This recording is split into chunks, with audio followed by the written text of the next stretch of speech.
예, 그럼 이제 마지막 주제입니다.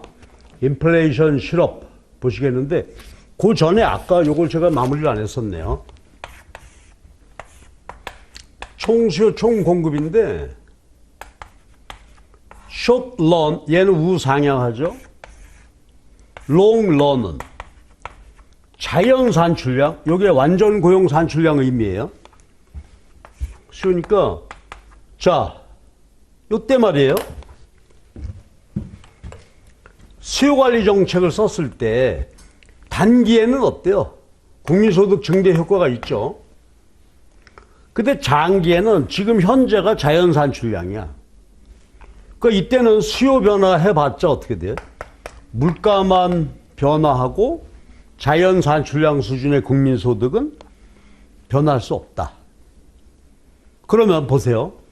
그럼 이 경우에는 수요가 증가하면 소득이 증가하고 공급이 증가해도 소득이 증가할 수 있잖아요. 완전 고용 수준 이하라면. 근데 이 경우에는 지금 현재가 자연 산출량이야.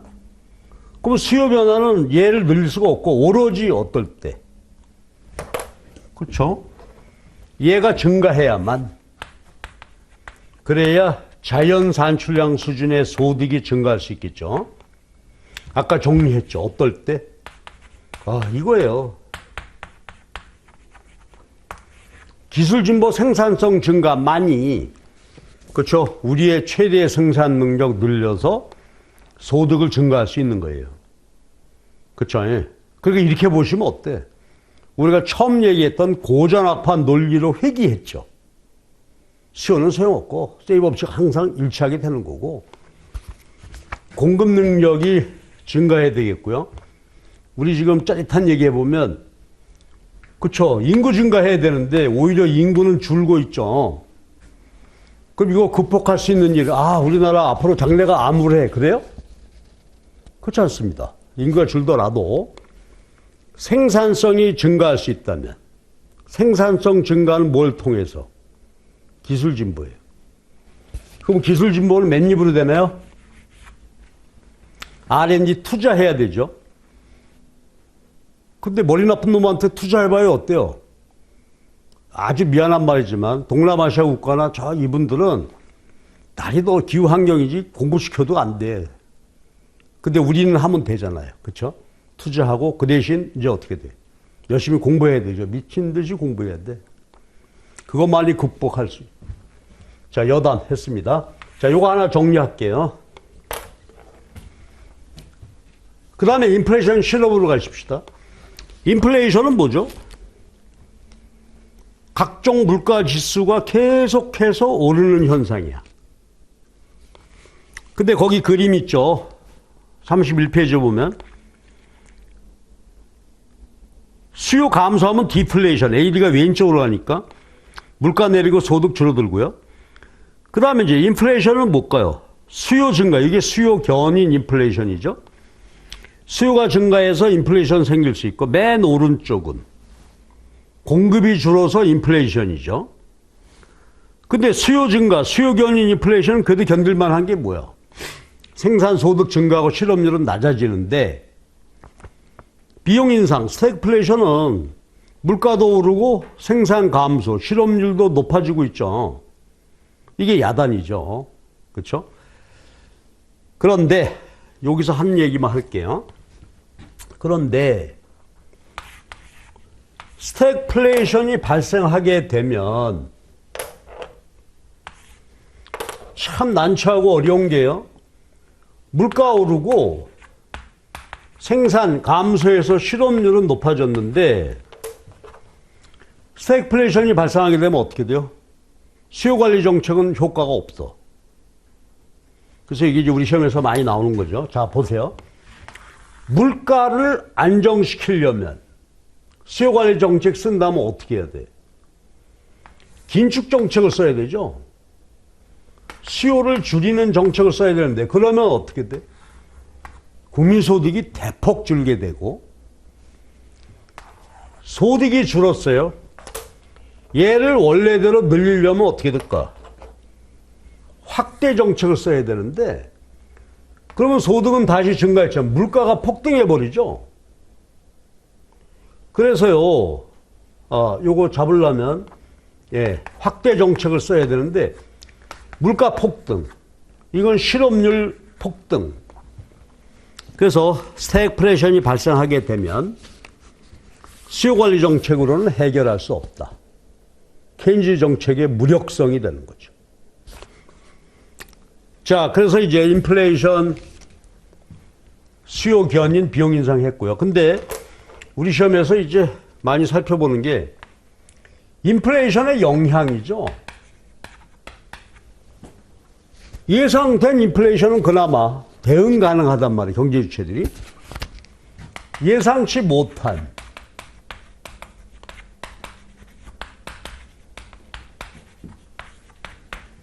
인플레이션 보겠습니다. 예상치 못하게 물가가 올랐다 하게 되면 어때요? 소득과 부의 재분배.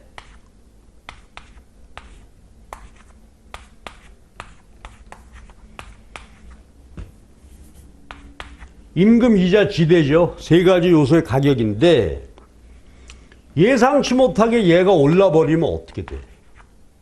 실질 임금, 실질 이자, 실질 지대가, 즉 실질 요소 소득이 줄게 되죠. 그러니까 소득이 어디에서 어디로 재분배돼? 요소 공급자로부터 요소 수요자한테로. 그렇죠? 기업은 실질 임금, 실질 이자, 실질 지대 내리면 좋은 겁니다. 그렇죠? 비용 부담이 그만큼 실질적으로 감소하니까. 그래서 소비자로부터 기업에게로 소득이 재분배돼요. 그 다음에 보세요. 부의 재분배가 일어나. 월스. 인플레이션이 일어납니다.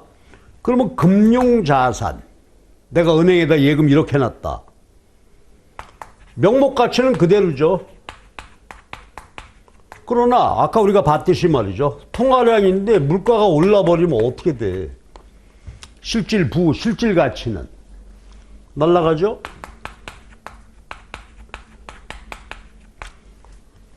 땅이라고 합시다. 실물자산. 내가 물건, 뭐 땅 같은 걸 갖고 있다. 아파트 갖고 있다.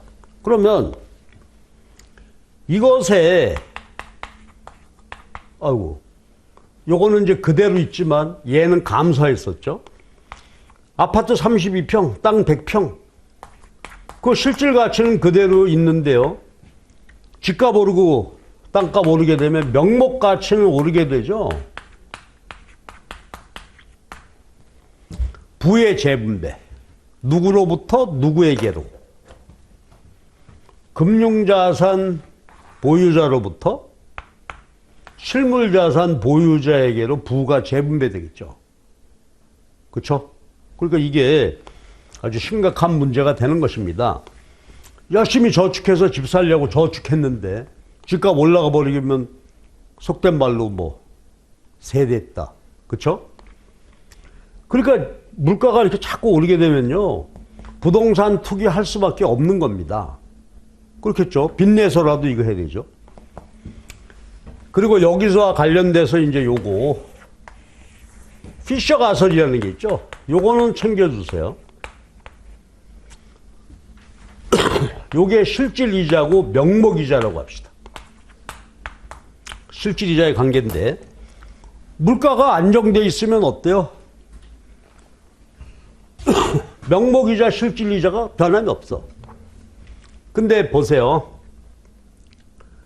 인플레이션 발생하면 어떻게 됩니까? 여기 보세요. 우리들이 내가 이제 저금하고 뭐 이렇게 해가지고서요. 실질 이자 5%를 받고 싶었어. 근데 예상했다.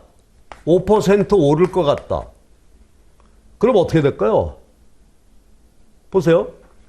실질 이자 5%인데 물가가 오르게 되면 실질 이자는 날아가잖아요. 그러니까 명목 이자를 10% 그래야 물가 오른 거 요걸 이렇게 해놓으면 실질 이자가 되겠지. 더 달라고 해야 실질 이자가 변함이 없단 말이야.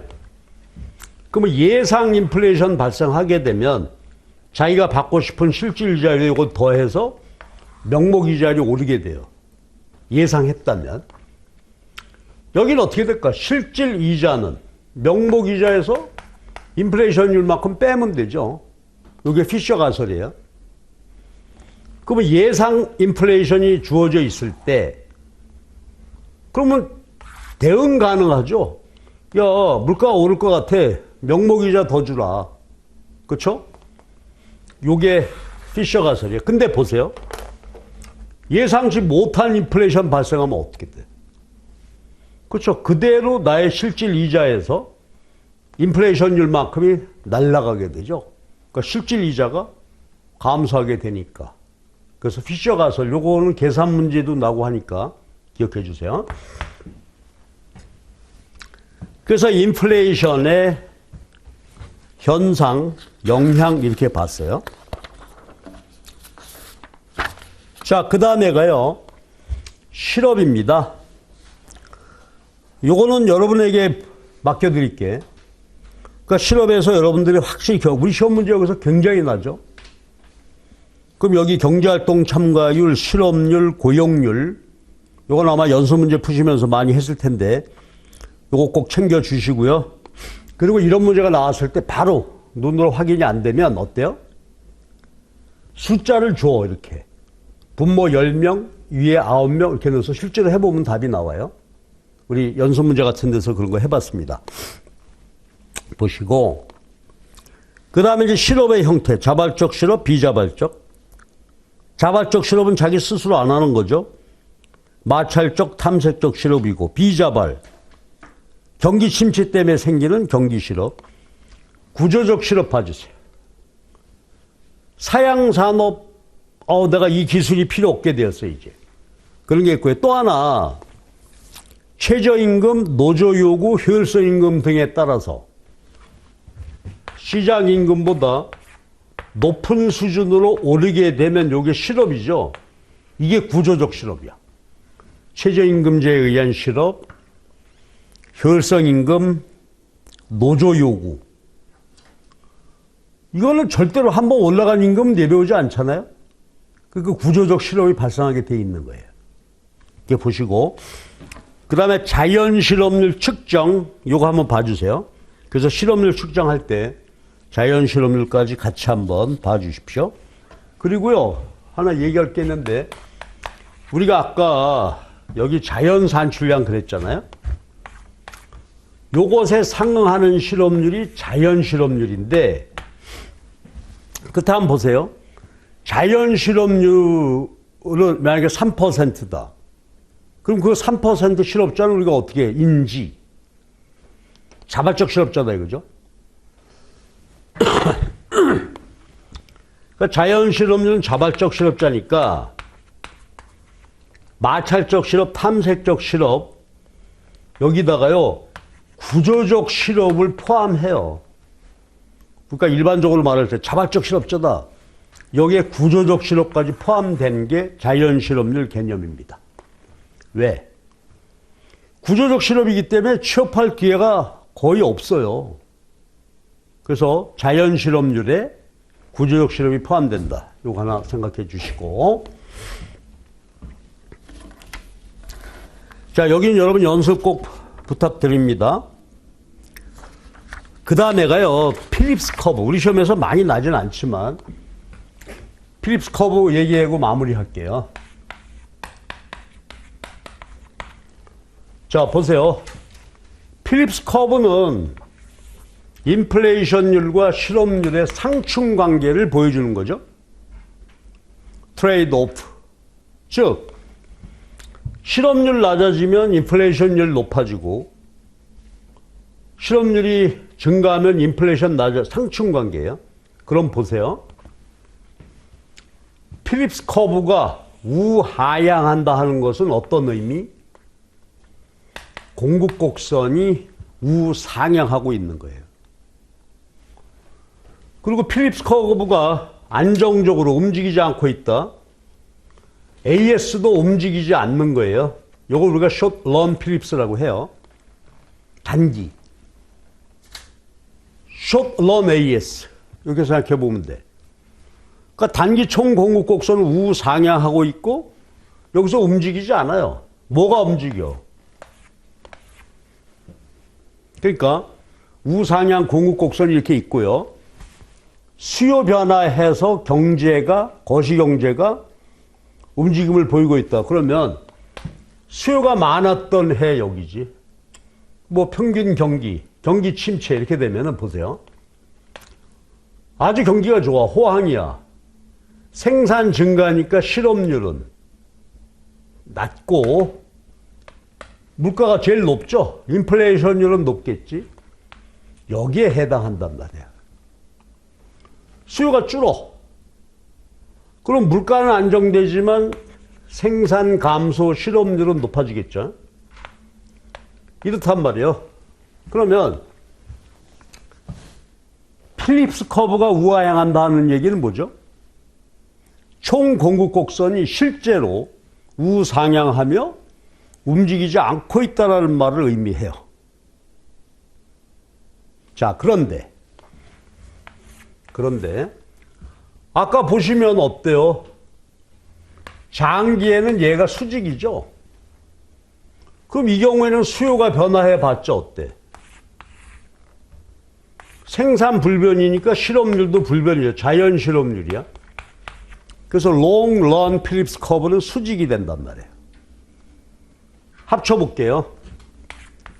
단기 필립스 커브 우하향하고 장기 필립스 커브는 자연 실업률 수준에서 수직이에요. 그럼 아까 했던 얘기 해볼게요. 자, 스태그플레이션이 발생하면 어떻게 되죠?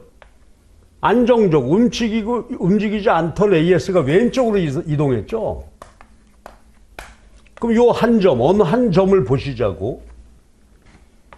그러면 AS가 여기 있을 때, 여기인데 상방 이동했죠? 스태그플레이션이 발생을 해. 그럼 보세요.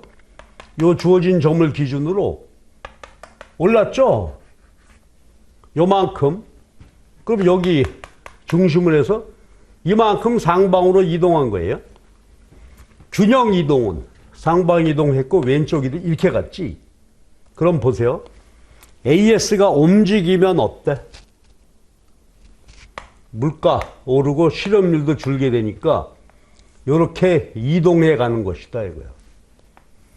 자, 보세요. 단기 AS가 움직여. 그러면 short run 필립스가, 그러니까 다시 한번 스태그플레이션이 발생하면 단기 필립스 커브가 어떻게 됐다? 요 상방 이동 폭만큼 상방 이동했고 균형 이동은 이렇게 갔다 이거야. 그렇죠? 그러니까 필립스 커브가 움직이기 시작했다는 것은 뭐다? 단기 공급 곡선이 움직이고 있다는 것을 말한다. 그때 아까 기억나세요? 불리한 충격이 있는데 그중에 내생 변수를 보면 예상 물가가 오르면 어떻게 됐지? 근로자가 임금 더 달라고 하니까 상방 이동했었죠. 바로 그거야. 근로자가 예상 물가, 예상 인플레이션, 임금 더 달라. 그러니까 보세요. 어떻게 된 거야? 근로자들의 예상 물가 상승률만큼 단기 필립스 커브가 상방으로 이동했고, 그렇죠? 균형은 이렇게 가는 거예요. 그러니까 예상 인플레이션이 발생하게 되면 그만큼 short run AS와 short run 필립스 커브가 상방으로 이동하고 균형은 여기서 여기, 여기서 여기로 간다. 그렇죠? 그러나 장기 필립스 커브는 어때요? 여기서 머물러 있게 된다. 그렇지? 됐죠? 그럼 이제 합성합니다. 이제 합쳐. 그러면 short run 필립스 커브가 이렇게 됐고요. 이 상태에서 수요가 변화하게 되면 필립스 곡선 상에서 움직이죠. 그러다가 예상 물가 변화에 의해서 얘가 움직여. 상방 이동. 그럼 필립스 커브가 상방으로 이동하겠죠. 어느 때? 예상 물가가 오를 때. 균형 이동은 이렇게 가죠. 그렇지만 이동폭은 상방이동 이렇게 되는 것입니다. 그래서요, 필립스 커브가 우리 시험에서 많이 나오진 않지만 이 관계가 나오게 되면 이렇게 정리했다가 한번 대응해 보시기 바랍니다. 자, 이렇게 해서 거시형제 우리 요약도 맹렬하게 달려가지고서 끝이 냈는데, 사실 여러분 말이죠, 공부 다 하신 분들이고 하니까 마지막 정리 요거 하게 되면은, 그래서 혹시 미진한 분들 다시 한번 책 뒤져보시고요, 하게 되면 70점 이상은 틀림없이 받을 수 있으니 여러분들 요걸 가지고 마지막 복습하시기 바랍니다. 언제 뭐 책 뒤지고 할 시간이 있겠어요?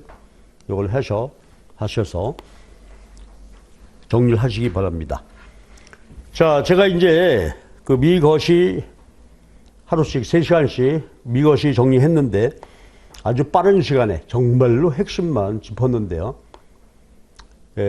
요게 여러분에게 잘 도움이 되고 했으면 좋겠습니다. 올해 하여튼 여러분들 좋은 결과 얻으시기 바랍니다. 올해 꼭 합격하시고 2차까지 다 하셨으면 좋겠는데, 그래도 일단 1차를 합격해야, 그렇죠? 또 한 2회를 받을 수 있으니까 남은 시간 열심히 정리하셔서 올해 꼭 합격하시기 바랍니다. 기도드리겠습니다. 예, 고생하셨고요. 다음 기회 있을 때도 한번 뵙시다. 예, 고생들 많이 하셨어요. 수고했습니다.